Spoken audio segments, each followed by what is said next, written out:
Meron po isa. Itong Okay. alig ownership of Mrs. Tan o Ang baso kasi. open space. Oo. Siyempre Last, naman, huwag ka magkalimutan yun. so last meeting, nag-adjourn tayo until March 1. So meron tayong 1 week na assignment yung Committee on Tenants at saka yung sa inyo. So siguro, pwede nyo yung mga i-report kung ano yung development ng yung lakad ninyo. Para kuha na natin. Pagdating, ay good afternoon sa inyong lahat. Pagdating kasi namin doon right out, yung doon mismo sa receiving room nila, yung kailala ni Ma'am Basko. Na Ma'am, ano ba yun? Mamiskal. Ha? Mamiskal. Mamiskal daw. Mamiskal, oo. Yun ang nandoon. Hindi yun tayo. Sa mani nga pagkaon natong pre nga. Yung kaya naman eh. May mga Ano, dito na pala, kasi pinakadap kasi nila. alam yun mga noon pa nilang mga transactions. Tapos, sila na ang nag-usap doon tungkol doon sa problema natin. Tapos hiningi ko yung sabi niya ipapadala ko na lang sa inyo ma'am yung kasi may yung plano nakita niyo yung isang yun ang pinasubmit sa amin, tapos lagyan lang daw ng lot description, then ipadala na lang daw sa LBC. Nagpabayad pa nga ng 560 yata. Sunod lang ka mag Yung pinabayad niya. Katapos, sabi ko, anong sasabihin namin doon sa aming boss pagdating doon? Eh, siyempre, in-expect ni Engineer Kitwar na mag-report kami. Ang sabi, sabihin mo na lang ma'am na next week, ipapadala na lang sa LBC. Kung tanungin ko naman si Emeline pagka next week, ang sabi daw, pinadala daw yung si Mr. Mamiskal kay sa convention. Yun ang sabi. Kaya daw hindi nagawa yung nire-request namin. Eh, sabi ko, paano yun? Pupuntahan niya na lang daw pa. Pupunta daw yung lot-lot. May lot-lot daw silang kakilala. Pupunta daw sa Kiansan. Papadaan na lang daw doon sa Bureau of Lands. Araw ko ba yun siya pinuntahan? Last week. The rest of that, Engineer Gitwar, Mr. President, yun lang yun lang ang information na nakuha ng mother ko doon. The rest siguro, meron naman kayong invitation sa board meeting na ito. At meron kayong invitation sa kanila. Ngayon, wala naman din siguro sila. Sila na siguro ang makasagot naman dahil sa kanila binigay yung kumbaga yung obligation na gano'n, sila yung mag-communicate doon. So far, yun lang masabi ng parents, ng mother ko. Okay. Yung bang ginawa ko na authorization, very specific yun. Address sa record section, Bureau of Land, then R12, Marbella City. Na kapunta kayo sa record section kasi yun ang authorized, yung silang mamiskal na yan. Kumbaga parang iba yung kanilang trabaho doon sa lakad ninyo. Yung pagdating kasi, sinabi kasi ni Mrs. Basco na yung mamiskal na yun ang kanilang. Actually, hindi ko kasi first time ko kasi pumunta doon sa office na yun. So, blind talaga ako sa lahat ng mga transaction. Kasi na, kaya sabi niya, yung mamiskal daw na yun ang gumawa ng Kung survey ninyo, oo. subdivision plan. Yung, pati yung iba dito na mini-mention nila yung tungkol doon kay yung mga engineer na yun. Pyramid niya, Oo. kasama niya. Yun ang inaano nila. Kaya, ang sabi ni Mrs. Basto sa akin, itong letter na ito, hindi na natin kailangan siguro itong ibigay doon kasi ito na siya yung tao na yun ang dapat na magsagot doon sa aming problema. Yun ang sabi niya. Bitin yung nangyari sa inyo. Kasi kung nakasunod lang kayo sa instruction ko na doon sa record section, si Mamiskal, sa labas ang trabaho niya, hindi siya sa record section. Lahat ng record ng lupa, nandun sa record section. Mr. President, yan ito. Nag-usap kami ng mother ko, aming pamilya. Ito ang gagawin. Sinabi ko sa kanya, balikan niya si Mrs. Basco, tanungin kung ano talagang resulta nung ginagawa. And then ngayon, sinabihan ko siya, hindi na week na hindi magkaroon ng resulta yun, ako na mismo pupunta doon, at pag nalaman namin kung ano yung magiging resulta nun, na isipin na lang, kanina lang natin na parang kalokohan yung nangyari, malaman na lang rin natin ang susunod na gagawin namin. Hihingi na lang kami ng certificate sa'yo, na ganun yung ginawa, at pupunta kami ng barangay, at hihingi kami ng certificate, file action, malaman na yun.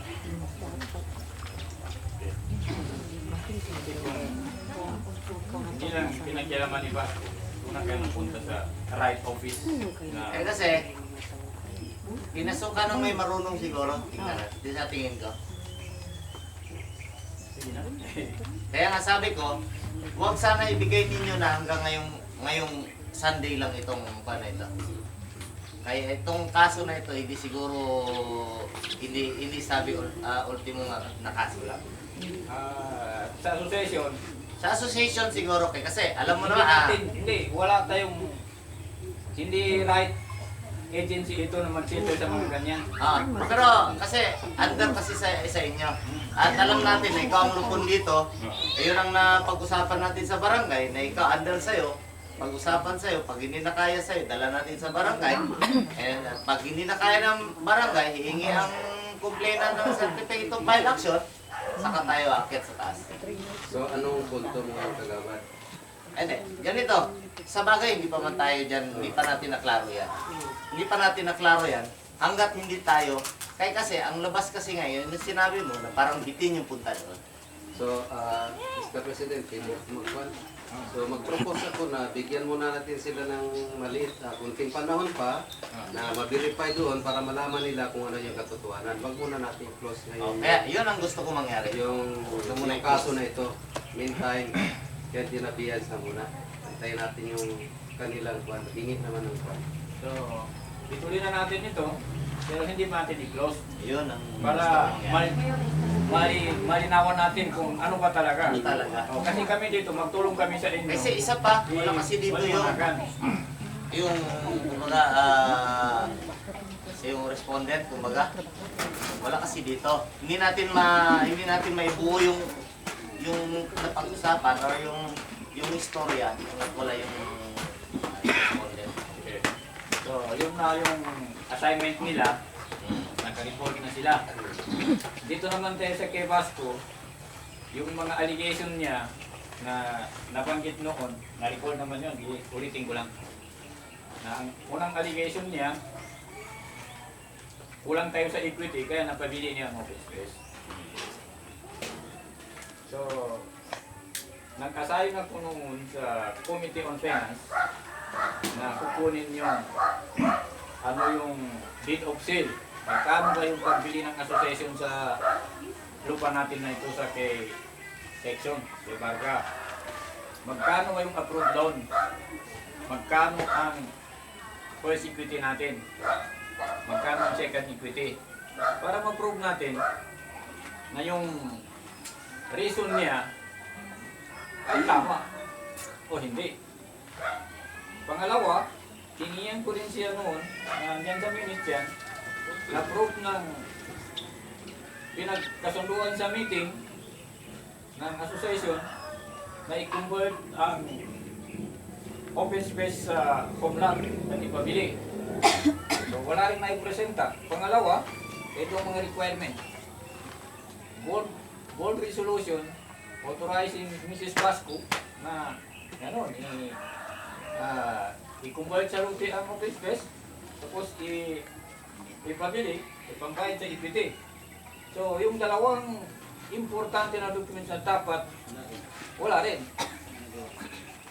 So, doon sa equity, ito yung kuwan ng committee. So, kung makita ninyo, ito ang findings ng committee. Nandiyan yung basihan nito, meron tayong deed of sale. So, ang pinagkasunduan nito, 81 pesos per square meter. 1 million, ito na siya. Ito ang buong dalawang lote na nabili ng association. Ito naman ang nakita natin sa record na approved loan. Kaya lang, yung pinakita ko kay imbestigahan pa natin itong approved loan dahil meron naman yan isa nang sinabi ng 1,249,000 ang approved loan based sa deed of assignment. So kapag ang tama ay yung 1,200,000 plus, wala na tayong second equity. So bakit ipabili pa ang open space na wala na tayong pera ng equity? Mali-mali yung equity natin, hindi binayad doon sa... Hindi natin problema yun. Hindi nakarating. Hindi pa natin alam kasi hindi pa tapos yung natin. Ito lang kasi yung position ng mga... Ito yung maging position ng mga officer, pasihan natin. Kasi ang transaction, hindi pa tayo officer niyan. So ito na. Based doon sa nakita natin ng document, dalawa. Meron sobra 1 million, 1.2 million, meron 1,054,000. Ito naman yung equity. Kung nakabayad lahat ng membro, pero sa tingin ko nakabayad lahat dahil hindi ka makakuha ng lupa dito kung wala kang equity mo na. Oh, so ito ang total na estimate lang natin ito. Yung bawat total ng 93, ito ang equity niya. So kapag ibase natin sa equity at saka itong kwan nila, itong approved loan na sabi nila na nandiyan sa document, ang labas niya, short tayo ng mga 180 plus. Sinali natin ang siyam na lote na claim ni Vasco na pinabili ang siyam na lote ng i-question na discovery bayad do sa equity. So kapag isam mo ito, yung siyam na lote, ang labas 1,625,990. So, ibig sabihin, nagsobra pa ang equity ng 24,000. I-base natin dito sa siyam na lote. Hindi pa natin na-consider yung 1.2 million na yan. Kasi under investigation. Dito lang tayo sa mababa. So, nakita natin, walang rason na ipabili yung illegal na transaction, yung karsada, yung 4 meters. Wala rin rason na ipabili itong open space. Dahil ang rason niya mababaw. So ito yung dapat maliwanag sa atin ng mga officer, maliwanag din sa inyong lahat na ito ang nangyari. Ito ang kasagutan sa rason niya na pinabili yan dahil may kulang tayo na equity. So, President, any reason? Bakit wala siya pumunta? Wala ba nang paabot? Nauna pa yan na bigay sa inyo. Pumunta ang anak niya sa bahay kanina, mga lapit ng hali. Sabi niya, hindi na magpunta si mama. Sabi ko, kailangan dahil i-close na natin itong kwan ninyo. Saka, presenta na yung hiningi ko sa inyo. So, hindi nag-attend. So, ang importante dito, yung association, meron tayong stat na based dito sa record. Kasi ito, ang transaction nito, sa tingin ko, parang secret deal between si ma'am at saka si Vasco. Kasi hindi makita na galing sa association yung transaction. hindi rin makita galing sa board ng transaction. Eh, presidente, nandiyan sa yung pag-execute ng authority mo, pero may board na magbigay sa'yo ng authority. So, Excuse me. Ako kasi, nung bumili ako, very confident ako kasi siya ang presidente, di ba? Very confident ako na siya ang presidente at alam kong legal ang mga kuan niya, ang mga transactions, di ba? Expecting na legal yun. Pero ganito, Mr. President, dahil nandito siya, at na hindi naman nagkulang yung association ng information na ipa-attend siya, pwede ba ako makapag na any transaction kay Mrs. Basco based sa lupa niya is pending? yung lote niya. Yes. Oo, basta may complaint na yan. Kumbaga, any transaction, kasi kumbaga, meron siyang pending case, kumbaga. Any transaction na, example, sabihin na lang, we are not interested sa lupa niya. Oo. Ha? Sabihin natin yun na gano'n. Pero, kung ano yung transaction na mag-waiver or any waiving, waive na istorya na gano'n, para lang mailabas siya gano'n, di ba? Ending muna lahat. Pwede ba pwede ba may assure ng association niya? Pakisulat. Put in record. I-put in record natin yan para meron tayong basihan. Kasi baka violate naman tayo ng human rights na Hindi, oo. kung walang basihan. Pero nasa board meeting tayo eh. Pero pag mag-okay ang mga board, pwede gawan ng, makakuha natin yun. Ilagay natin sa... Can you close that? Kung sino mag-close, emotion. Mr. Chairman, yung sinabi ni Kagawad, for clarification, yung lote lang mismo ni Basco, Hindi, any transaction na sa kanya, o kasi pag sinabi mo yung lote niya lang, any parang transaction, you are thinking kasi kung sino makakuha, na interested ako sa lote niya. Kumbaga, ikuha na lang natin.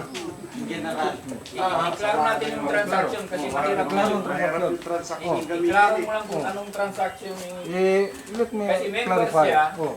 Member siya. Hindi, yung transaction na dito sa Urban, within Urban 4. Kasi member siya, mabirit natin yung right ng every member. Nandito sa fellows natin. Hindi, yung sa within Urban lang. Tulad halimbawa, para maklaro natin. Para i-clarify. Specific. Any transaction with regards sa Urban 4 by Mrs. Basco and hindi lang si Mrs. Basco, pati yung mga anak niya. Punto. Kasi mahirap It will be disregarded by this association. Kumbaga sa lumpa. Kasi Pending, as long as na matapos mo na ito. gusto ko lang maklaro. Kasi ganito yan. Marami ang transaction. Halimbawa, magbayad sila sa loan nila, hindi pwede natin pigilan yan. That's transaction also. Ganito na, Hindi pwede specific pigilan. na lang. Specific. Property na lang. Property. Property na lang may... Oo. Hindi pwede waive yung property niya, yun na lang. Okay. Okay. Waive or ibenta. So, Waive or event. sa mga board, para makaano tayo, putukan natin yan. Kung Okay, para i-grant natin o hindi. para malagay sa motion mamaya. Ilan bang board dito? 1. Forum tayo. Nag-continue. Forum na. Kasi 4 ang officers, automatic member, then 9 ang board. Kasi ang composition mo nito, 9, 11, 13, 15. So 13 tayo, So, motion tayo ngayon sa pan. 7 ng 1 half na, forum tayo. Okay, forum. And then, So, May mag-second motion lang. hindi, Automatic hindi, naman. hindi ba na yan? After nun, ilagay natin ang motion. so Rotation pa rin. let's divide the house. Sino ang favor doon sa suggestion ni Kagawad na pending or i-hold ang any transaction doon sa property ni Basco? So, yung sino ang favor doon, and her family, gano'n, mga Hindi, kasi sa kanya man kasi nakapangalan talaga. Ang pamilya niya, wala pakialam. Kasi baka magkano naman tayo. Kanya lang. Kanya lang talaga. Oo. Siya man ang motorize. Sa pangalan lang sa kanya. Dapat yun ang Ulitin natin, nararapat. sino ang pabor na Huwag naman yung mga anak niya. i-pending o i-hold ng association?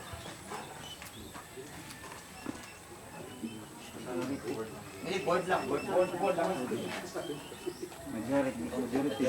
Majority. Ilan? Walo? 1, 2, 3, Almost. 8, 9, no?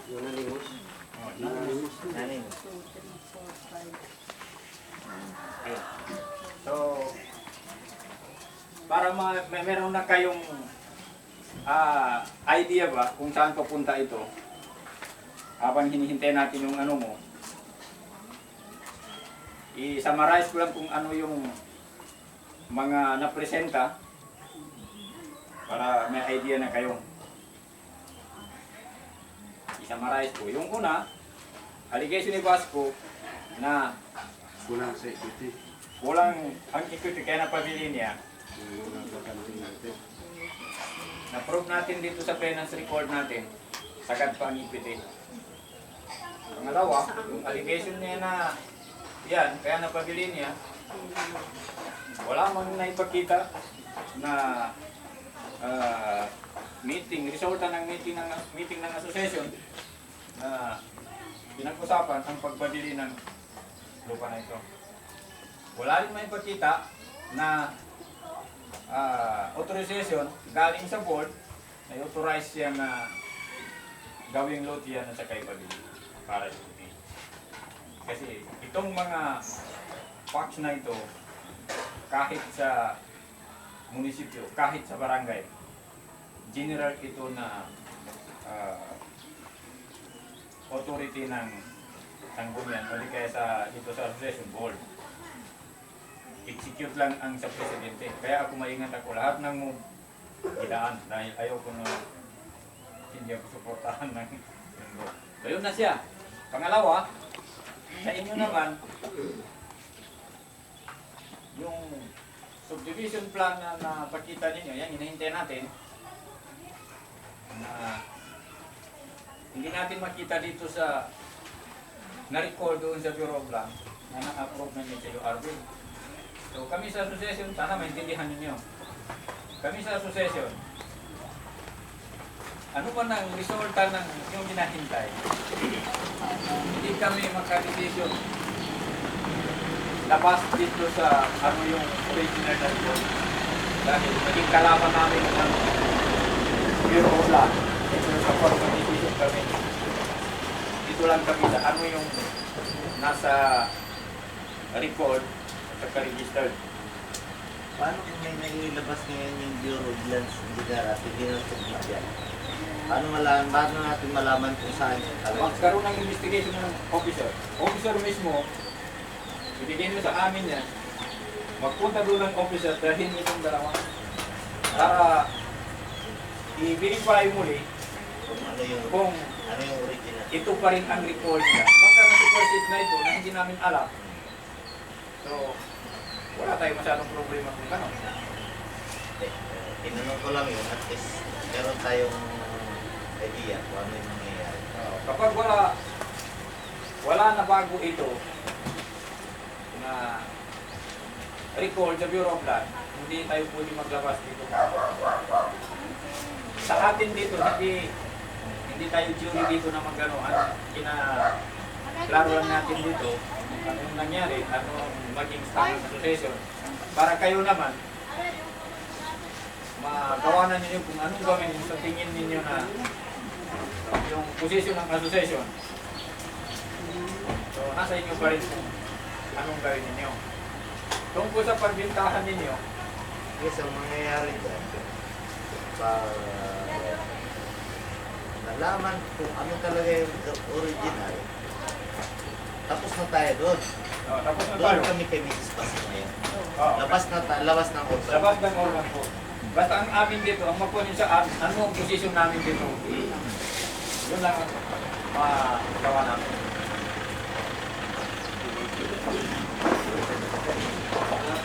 information at siguro na reference. On my part, gusto ko malaman kung lahat ng open space yan, kanino nagkaroon ng transaction.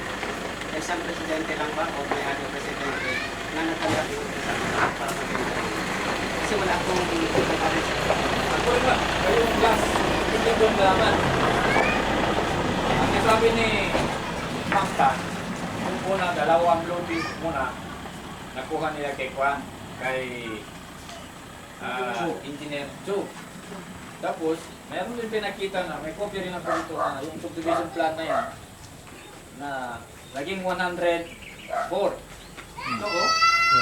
So may luti na dalawa dito sa open space. Ito muna nakuha ninyo.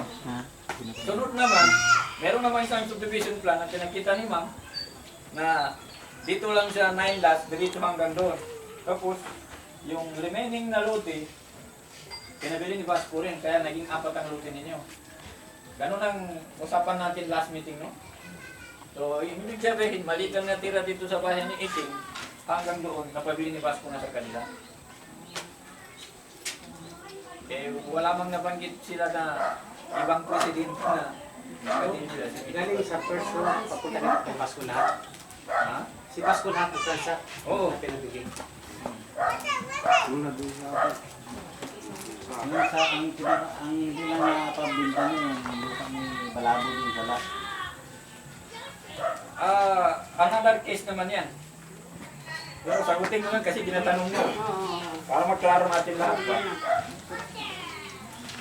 Eh, ito nga nangyari sa atin. Ito yung pinakita ko. Nang nag-apply tayo, ang subdivision plan, bago yan, final approval ng Bureau of Land for comment sa HLURB. Kasi ang mandate ng HLURB, tingnan nila yung open space pa na-meet ang minimum requirements ng gobyerno. HLURB magtingin yan. Na-meet ba ang minimum na kalsada? Na-meet ba ang minimum na open space? Meron mga requirements yan. Kapag na-meet yan, magbigay sila ng go signal. So dito sa atin, ito yung ginawa ng HLURB, ito yung firma ng HLURB. Ang nakita natin dito, 6.5 ang kalsada. Ang open space, as is na. Dito sa easement, ito na, kalsada, dito 8 meters sa likod. 10 meters ang kalsada, easement. So ito ang basihan sa paggawa ng ganito. Bago na-approve ng HLURB, Bureau of Land. Dahil nasunod itong recommendation ng HLURB, ginawa naman ng Bureau of Land, kaya ito ang naging record. Ngayon, ang kay Balabo, ganito ang nangyari kay Balabo. Meron namang subdivision plan, maliban kung sa hawak ninyo, meron namang subdivision plan na 102. Ginawa naman na, yan na yung idea na may open, may space. Kasi kung tingnan mo, 0-0 ito. 0-0. Nakita ko ito kanina, sabi ko, yung hindi mga engineer, madali nyo makita ito kung mayroong ba dyan space o wala. Para maklaro natin ba. So, ito, drawn to scale ito. 1:1,000. Ang ibig sabihin yan, hindi yan magbago. Ano ang laki niya? So kung makita mo ito, pareho. Ito ang creek, ito ang dulo niya. So pareho. Ang original, pareho. Pagdating dito sa siyam na luti na ito na pinag-usapan, saan yung nalagay? Sa likod ng folder. Dito. Dalit. Oh. Ito. Yan. Ito. So yung original at saka yung reconstruct, kaya nawala, pareho. Ngayon, itong original, itabi mo naman ang dito. Itabi mo naman ang 102. Kaya malaki na ito na panggulo ko. Ito ang maging problema. Pareho. Drawn to scale, pareho. So bakit nagkaroon ng bakante dito na lote na pinapaniwala kayo. Dito na. At dito na yung malaman yung transaction na yan. Ang ginawa nila, nag-atras sila ng 14 meters. Nag-atras. Ganito na. Para maging bakante ito. Ito na yung sa inyo. Para maging bakante ito, inatras nila dito. So, pinapaniwala tayo na bakante ito, yung siyam na lote. Pinapaniwala tayo na bakante ito sa kanila, na reklamo rin nila. Pinapaniwala kayo na bakante ito na lote. Hanggat merong ginawa na subdivision plan, ay yung sabi siya na yung i-verify kung nandun o wala. So, ganun na nangyari. Lahat ng ito, mula 1991 hanggang itong 2011, ito lang ang record nila. Anong nasa umpisa na record nila hanggang sa 2011, walang pagbabago. Ngayon, mula 2011 hanggang sa pagpunta nyo doon, pwede kaya yung pagtintiya sa K1, hindi pa natin alam. Kaya nga sabi ko sa inyo noon, verify nyo doon. Kaya pagka na-supersede na ito, ang na-record doon, yung hawak ninyo. Parang maliwanagan tayo kung saan tayo pwesto kaysa ipapaniwalan tayo na ito, tingnan yung subdivision plan. Okay, ito. Yung pala, wala doon. Yun ang final. Kahit na yung Supreme Court, yun din ang basihan nila sa kwan. Ano yung record ng Bureau of Land. So, ganun na nangyari dyan. Yung kay Balabo, ang luti ni Balabo, dito banda, dahil sa ginawa ito na luti kay inatras man, inatras dito, kinuha ang karsada sa ka-easement. So, nagkaroon ng luti dito, 9 lots, sa kayong 4 meters. Hanggang dito na. Kaya Balabo dito sa dulo. Ito rin ang ginamit ni Susan sa pag-apply ng title. Hanggat nandiyan ang title. Pero, kung hindi nila mapa-amen itong 93, pagdating ng title na yan, baka next month, naghanda na tayo ng pundo dahil ang advice ng abogado, pati yung Bureau of Land, makorek lang yan kapag magkaroon ka ng court order. So, hindi ito hahantong dito ang usapan sa lupang atin dito. Kami, yung anong position ng association, based the record, yun lang ang amin. So anyway, yung sa inyo, hanggang kailan natin yan, ano ang usapan nyo na paghintay doon para ma-schedule natin? Sila ikaw natin. Kasi Sila ganito, nagmamadali din yun eh. kami nagmamadali kami. Actually, ganito. Bukas kasi, madaling araw, palis kami ni Kuya. May seminar kasi kami sa Davao, lahat ng barangay officials. And then, ano naman mother ko, pati yung father ko, hindi man ito makalakad ng sila lang. Siyempre, natatanda na. At wala rin silang driver. Bali, magiging labas niyan. Hintayin talaga kami magbalik by Thursday balik namin. Saka namin ma-asikaso. Mag-inform lang kayo kung may development na para mag-convene Hindi. Actually, So talagang within 2 weeks, within a month, within 2 weeks lang. within 2 weeks. So, Within bigyan 2 na weeks natin lang. yun. Kasi yun ang sinabi ko sa mother ko, balikan mo sila, sabihin mo na gano'n, pag walang aksyon, tayo mismo ang pupunta na doon, na hindi na natin sila kailangan. Para malaman natin kung anong totohanan. sa record section kayo. Hindi na-expire yung binigay ko sa inyo na authority. Doon mo kahit ko. Kinuha man namin sa kanya. Okay, sa'yo mo ng pangalan mo, hindi binigay yung pangalan mo. Kasi yung time na yun talaga, hindi talaga na iba tayo. So wala na tayo dito sa kanila kaya meron pa dito na line na ibang agenda. So, for the case of Mrs. Tan, the meeting is adjourned until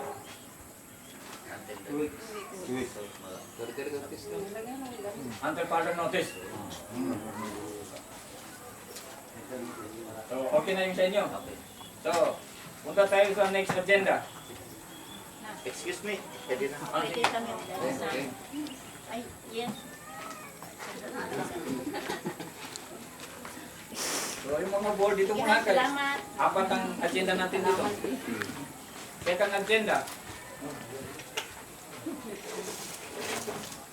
Actually ito, interrelated lang ito. Tama yung surat ni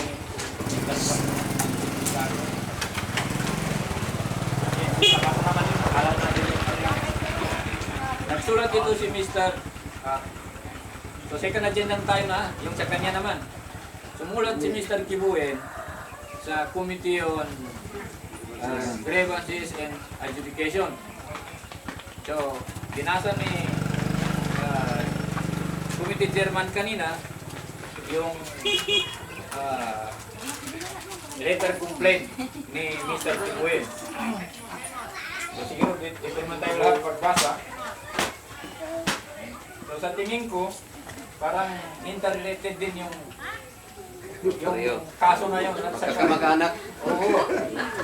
Anak. Oo, marinig. So, umpisahan natin siguro yun para maano natin. And then, nandiyan man sa tabi yung German ng grievances. Pwede mo ipakita sa kanya kung ano yung... pinakita mo na. Puro kasi Edman. Okay lang, nakapirma naman. Oo, nakapirma ka. Nung pag-usapan namin dito, kasama ka. Iwan mo kami, pero anong pagkasundo ng board dito, kasama ka. Kahit anong mangyari, kasama si Kuya. Hindi lang pwede katayin si Kuya kay wala na. Hindi, for the record, ano yung decision ng board? Wala na tayong Submit ka kaibigan. na, support ka. Support mo kung okay. Kasi may Kaya ka rin tapos sa... Dahil si Kuya. Ano, sige, sige. Okay, Kuya. Kapir. Malutong na akit.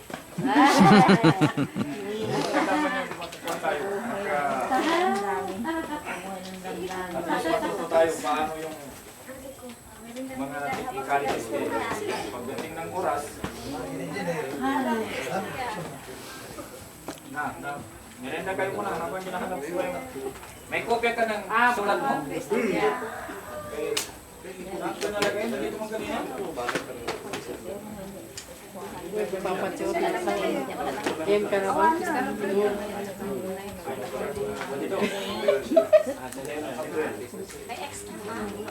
What? Nepre. Narinda kayo dalawa mga ladies. Ang mabuti ba, dalawahin mo para sa